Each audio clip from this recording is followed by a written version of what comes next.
నమస్తే, welcome to hit TV. ఈ రోజు మనతో పాటు ప్రముఖ ఆధ్యాత్మికవేత్త అలాగే ఆస్ట్రాలజర్ ముల్లపూడి సత్యనారాయణ గారు ఉన్నారు. వారితో మాట్లాడి మరిన్ని విషయాలు తెలుసుకుందాం. నమస్తే గురు. నమస్కారం అమ్మా చాందిని. బాగున్నారా? బాగున్నానమ్మా చాందిని. గురువు గారు, గణపతికి ఇష్టమైన నైవేద్యాలు ఏంటి? గణపతికి చిన్నపిల్లోడు కదా, బాలగణపతి అంటాం, ఉచ్చిష్ట గణపతి, ఇలాగా తాండవ గణపతి, ఫ్లూట్ గణపతి, కృష్ణుడిలాగా ఫ్లూట్ కూడా నేర్చుకున్నాడు శ్రీకృష్ణుడి శిష్యుడు గణపతి, మేనమామ. కృష్ణుడు మేనమామ అవుతాడు గణపతికి. కాబట్టి బాల గణపతి కాబట్టి చిన్నపిల్లలకి ఏమి ఇష్టం? లడ్డూలంటే ఇష్టం, మోదకాలంటే ఇష్టం, ఉండ్రాళ్ళు. అసలు వినాయకుడికి అత్యంత ఇష్టమైనటువంటివి ఏమిట్రా అంటే కుడుములు అనమాట, మోదకాలు.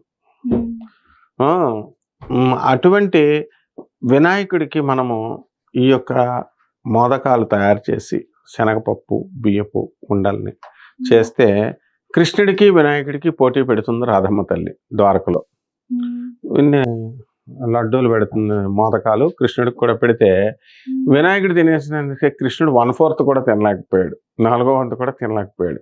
వినాయకుడు అంత ఫాస్ట్ అనమాట. అలాగే శ్రీకృష్ణుడికి ఇష్టం ఏమిటి? కీర్. ఆ కీర్ని ఆ రాధమ్మ తల్లి వడ్డించగానే, ఆహా నేను నిన్ను ఓడించాను మామా అని చెప్పేసి మన వినాయకుడు బిల్డప్ ఇస్తాడు. ఎప్పుడైతే ఆ కీర్ పోటీలో కృష్ణుడు తాగేస్తే, అమ్మో ముందు తాగేసావు నువ్వు అని అడుగుతాడనమాట. అంటే ఎవరికి ఏ వస్తువు ఇష్టమో వాళ్ళు తొందరగా తింటారు, డైజెషన్ స్పీడ్గా వెళ్తుంది అని అర్థం ఇందులో.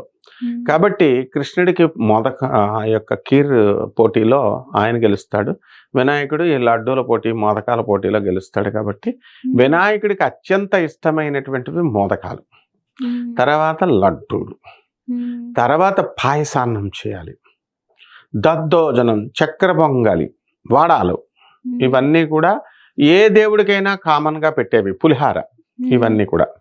మరి అలాగే పళ్ళు, నైవేద్యం అంటే ఏంటి? పళ్ళు. ఏం పళ్ళువి? అరటిపళ్ళు, దానిమ్మ పళ్ళు, వెలగ పండు చాలా ఇష్టమైనటువంటిది వినాయకుడికి. కరిమ్రింగిన వెలగ పండు అంటాం.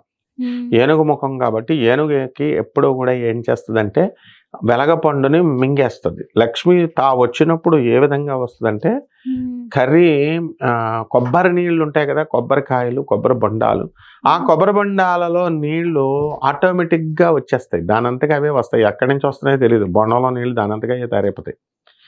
అలా లక్ష్మీదేవి వచ్చేటప్పుడు మనకి డబ్బులు అలా ఇచ్చేస్తుంది, పోయేటప్పుడు ఎలాగొస్తుంది? కరిమింగిన వెలగ పండు అన్నారు. అంటే పుట్టుకమని ఏనుగు ఏం చేస్తుంది? తొండం నోట్లో పెట్టేసుకొని వేసేసుకుంటుంది. వేసేసుకున్న తర్వాత రెట్ట వేస్తుంది సాయంత్రం ఎప్పుడో. అది రెట్ట వేసినప్పుడు కాయలాగే ఉంటుంది వెలగపండు. దాన్ని ఇలా బదలు కొడితే లోన గుంజు మాయమైపోతుంది, ఏనుగు తినేసింది.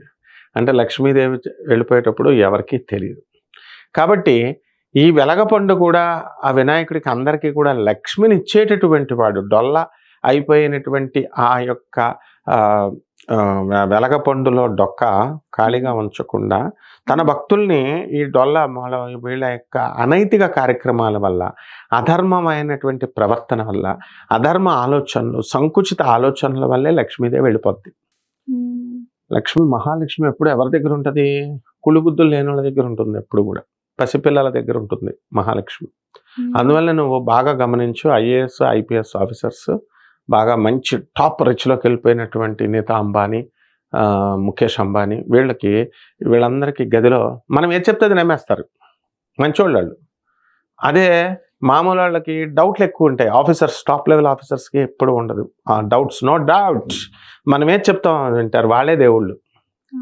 అంటే ఉదారత్వం కూడా అంతే. పేదవాళ్ళకి ఎస్ వీళ్ళు శాంక్షన్ చేసి పడాయి అని వాళ్ళ చేతిలో ఉన్నప్పుడు పవర్ ఇచ్చి పడేస్తారు అంతే, కుళ్ళుబుద్ధులు ఉండవు. కాబట్టి ఎవరికైతే ఇటువంటి కుళ్ళుబుద్ధులు ఉండకుండా ఉన్నారంటే, కొంతమంది ఉన్నారంటే అది వాళ్ళ దురదృష్టం. మంచోళ్ళు ఎక్కువ మంది ఉంటారని నేను చెప్పడంలో అర్థం. కాబట్టి ఈ యొక్క వినాయకుడికి అభం శుభం తెలియనటువంటి వాడు అనమాట. మహాలక్ష్మి తల్లి అభం శుభం తెలీదు. తన భక్తులకి ఇటువంటి గొప్ప ధనాన్ని రావాలని వెలగపండు, మారేడు పండు, మారేడుకాయ ఉంటుంది, మారేడుకాయ పచ్చడి కూడా చేసుకొని తింటాం మనం.